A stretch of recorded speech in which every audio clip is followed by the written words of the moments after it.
बिस्मिल्लाहिर्रहमानिर्रहीम। अल्लाहुम्मा सल्ली अला सय्यिदिना मौलाना मुहम्मद व अला आलि सय्यिदिना मौलाना मुहम्मद व बारिक वसल्लिम अलैहि। आज यौम ईद उल फित्र है, ईद का दिन है, मुसर्रतों का दिन है।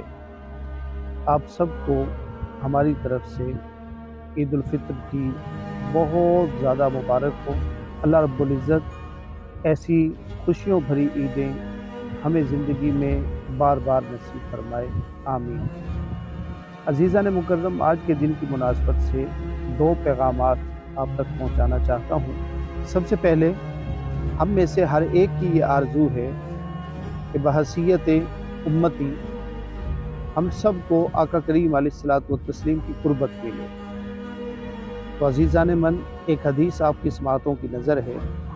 रसूल अकरम सल्लल्लाहु अलैहि वसल्लम ने फरमाया कि जो शख्स कसरत से मुझ पे दुरूद पाक पढ़ता होगा वो कल बरोज़ क़यामत मेरे सबसे ज़्यादा करीब होगा।